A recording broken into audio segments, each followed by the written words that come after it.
What's going on, everyone? So we're going to do a quick video and we're going to go over the HX edit, mainly going over the IRs, how I use them, the presets, going over some folders, how to export the settings, and then we're going to look at some of my patches that I've made and kind of the difference between the very first one I've made and then basically coming up to now and how I've kind of evolved my tones.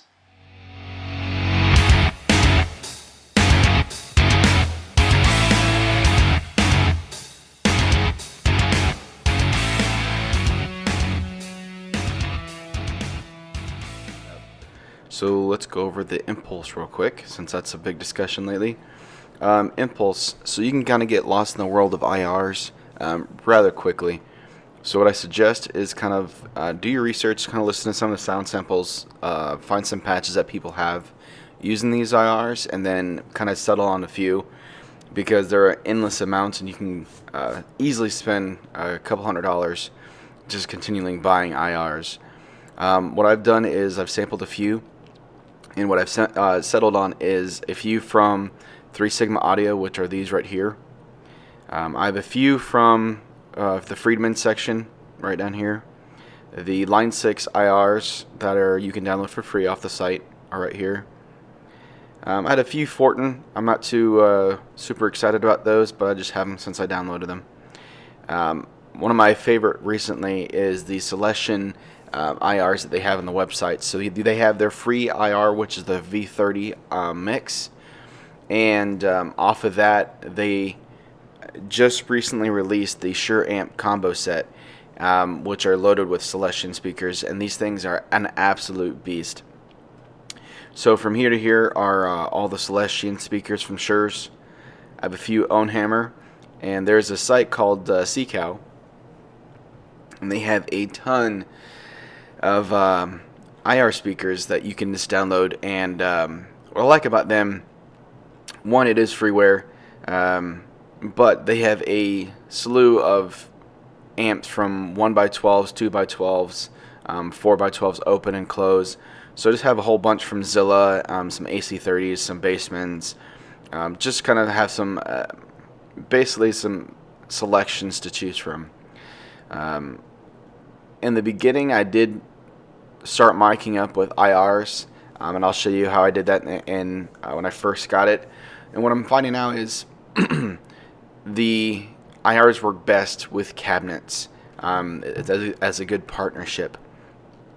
When we get over to presets, I highly suggest that you guys back up and save via exporting your set list for your factories.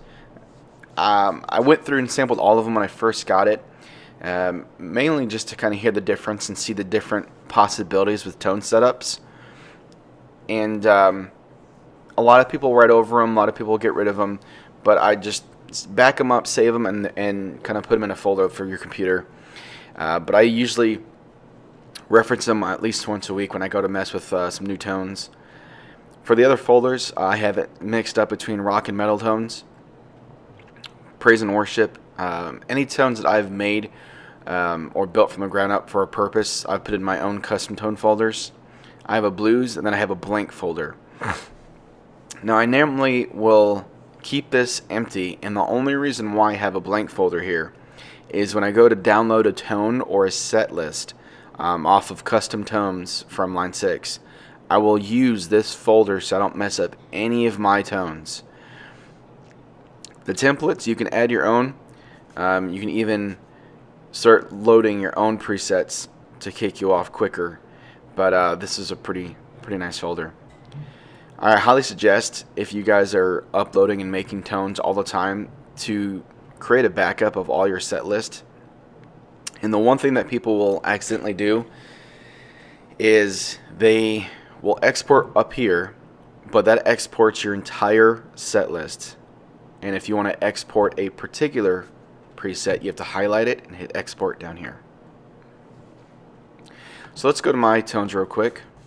Alright, so let's take a look at the first patch I made in the Helix. It was the first time kind of like messing around with the parameters and making different channels after looking at all the presets. And so what I tried to do is duplicate a setting ahead of my prior unit, and it didn't go over so well.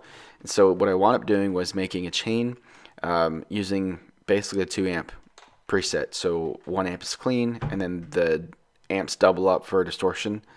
And what you have to understand about the Helix is that you need to spend time reading the manual and learning about it, because you'll do silly stuff like this where you load double IRs and you don't need to do that.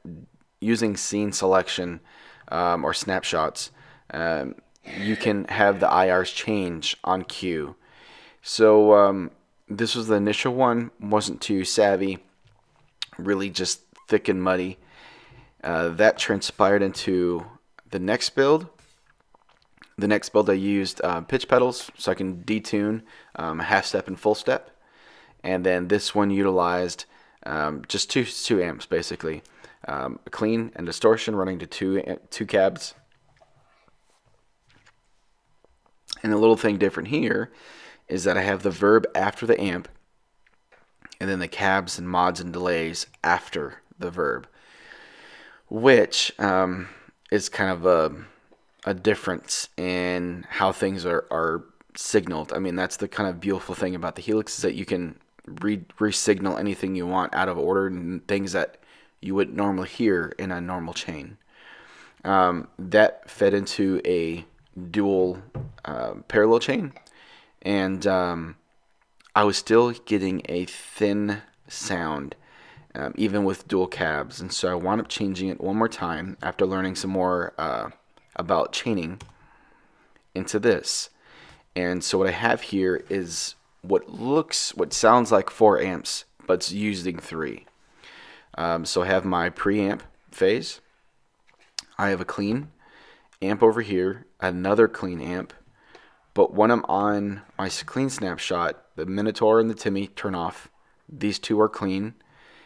These two run parallel to the next DSP chip, which run into dual cabs. This stock cab runs back into the chain and gets processed through delay and verb. When I switch over to a crunch, the clean amp turns off. The Plector clean gets processed with some distortion. Again, dual parallel chains runs down to the next DSP chip.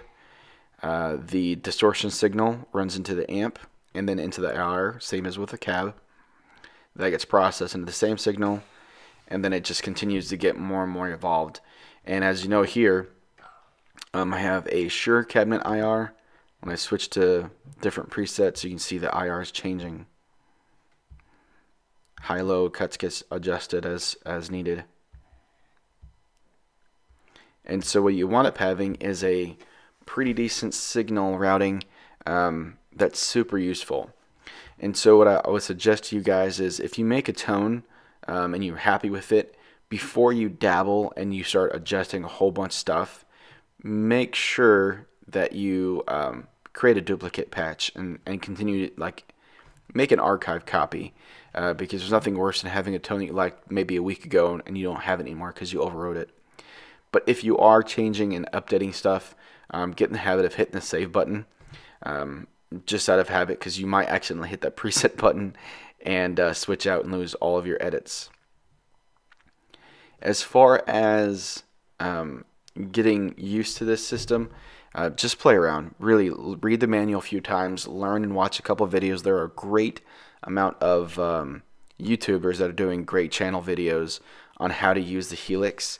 But this is kind of what I've done after reading and trying different stuff, trying out different routing signals to get something I'm happy with. And the biggest thing I would suggest is that if you have a few guitars, try the patches out on each of them. If one sounds better with a particular guitar, what I would suggest is labeling the patch with Fender, so just put F and whatever the patch is. And if you particularly like the pickups, try different pickups on the guitars, because I do find that does make a difference in some of these patches. For example, the 121 Shure cab sounds great with dual pickups, but when I play with the 57, I prefer it on the bridge. So it's nice to have a selection. And then when you get more comfortable with setting patches, I know a lot of people like the stop mode. But for me, I like using snapshots because what I can do is set up a process signal from clean to lead, and then I also have a couple extras in snapshots that's more for preference, either while I'm recording or if I'm playing solo, and I like a particular sound because that's the mood I'm in. I can pick that particular cab, and so these snapshots really become my bread and butter when I start using this pedal. I very rarely ever use snapshots or stops. I will always stay in snapshot mode, and for me, this is one of the reasons why I got the Helix.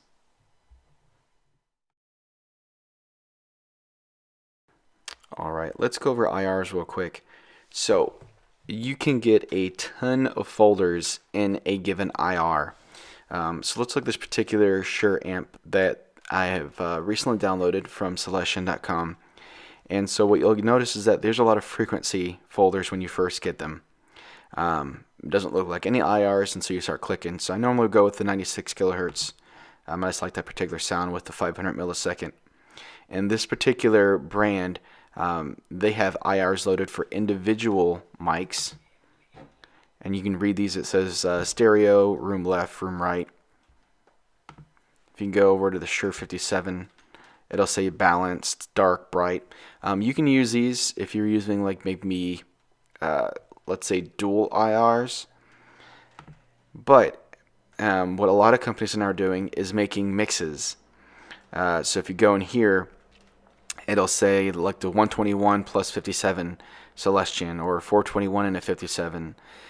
Some are high gain, some are low gain, and so I like to start with these mixes from the very get-go. It's just a lot easier to jump into IRs using these instead of using individual mics, mainly because I struggled at first when I first started this. You'll have some amps that do not have that type of package. So for example, if you get own hammers, you'll get them like this, where it says waves. You'll get a 4400 or 1000 and a 48,000. You click on those, and then you'll notice there's a 412. You click on that, and it clicks in another folder. It seems like there's a never-ending amount of folders.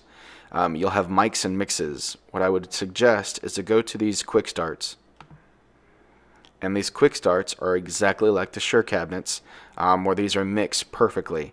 And you'll notice that this is a 57, and these are mic'd differently and spaced differently. So just try a couple of them and see what you like.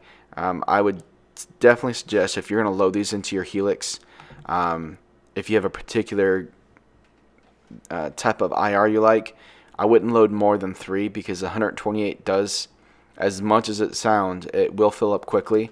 Because with the C-Cows, there's an endless amount of files per folder. So just pick the top 3 that you like, that you're going to use all the time. Throw those in your IRs folder, and then you can use those on your Helix on a given basis. But what I would suggest is load your IRs in relation to where you're going to keep them, because if you move your IRs in the Helix and you have patches made to a particular folder number, you're going to change your tone by accident. So this is one of the principles, like when you load an IR into the folder, don't move that IR unless you update the patch. So it can get a bit confusing in that manner.